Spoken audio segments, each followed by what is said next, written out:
Ate May. Hello po. Kamusta po kayo? Okay lang po. Ano masasabi mo makakauwi na po si Lolo Manolo? Medyo nakakayak po kasi napalapit na po siya sa amin sa pamilya namin. Tapos masaya din po. Thank you kay May Heart. Thank you rin kay Lord na si Lolo makakabalik na ng Espanya. Uy, So paano niyo po nakita si Lolo dito sa may Pandakan? Ano po siya na madungis po yan Doon po sa may DB Soria banda. Talagang madumi siya tingnan. Tapos nakahiga siya sa kalsada po. Doon ko po siya nakita. Totoo po ba yung kumakalat na balita na iba daw po yung tumulong kay Lolo Manolo? Hindi po. Si May Heart po. Si Ma'am May Heart lang po yung nilapitan ko na regarding kay Lolo. Actually, isang chat ko lang kay Ma'am May Heart. Nag-reply po siya agad. And then, pinuntahan niya agad si Lolo Manolo.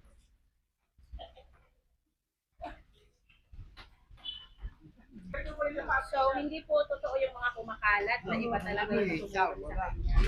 Hindi po yun totoo. Wala pong ganun. Si May Heart lang po yung talagang tumulong kay Lolo Manolo. Balita po namin, kayo daw po yung nagbibigay ng food ni Lolo.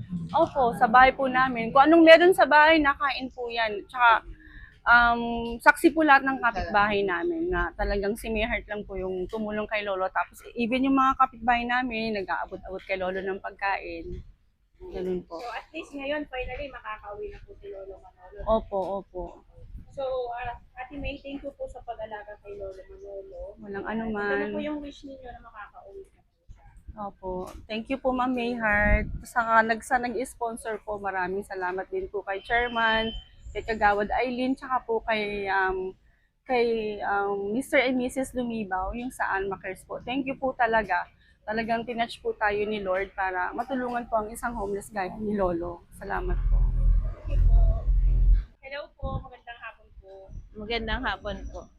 Kayo po si Tadawat Eileen, ano po? Apo, yes po. So, Kagawad, paano po napunta sa inyo si Lolo? Ano po yung mga pinagdaanan ni Lolo dito sa Barangay Pandakan dito?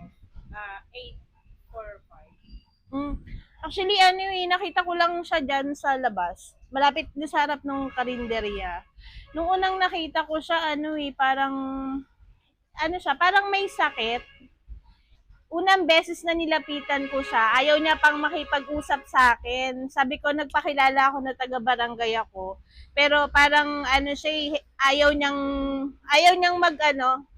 humingi ng tulong. So sabi niya sa akin, may barangay daw siya, may sarili siyang barangay. Yun yung unang beses na nakausap ko siya.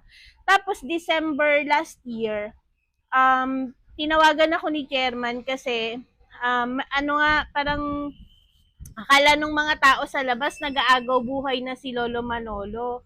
So dinala namin siya sa ospital ng Santa Ana kasama yung mga pulis para mag-seek ng medical help para kay Lolo. Then yun na yung simula na yun, nakita. Mabait na siya sa akin nung time na after nung dinala ko siya sa ospital, mabait na siya sa akin noon. So yun na. Medyo nakikipag-usap na siya sa akin after nung time na yun. Ramdam na makakauwi na po si Lolo Manolo. Kasi nasa inyo po siya, sa kanya. Dito po sa barangay siya nag-stay. Ano pong pakiramdam bilang isang chairman ng 845, Pandakan, Barangay Pandakan 845. Ano pong pakiramdam na success po yung mission ninyo para tulungan po si Lolo Manolo? masaya po. Excited po kasi sa tagal niya pong nandito sa barangay ko. So para dito na po sa Spain yan. Mamaya po, aalis na po siya. Mamaya pong gabi. Ahatid po namin. Lahat po kami ng barangay official. Punta po kami ng airport. Kasama rin po si Mayar. Kaya si May Amis. Punta rin po yan. Kasama rin po namin. Para makita po rin tao kasi po talaga. Ito po. Salamat.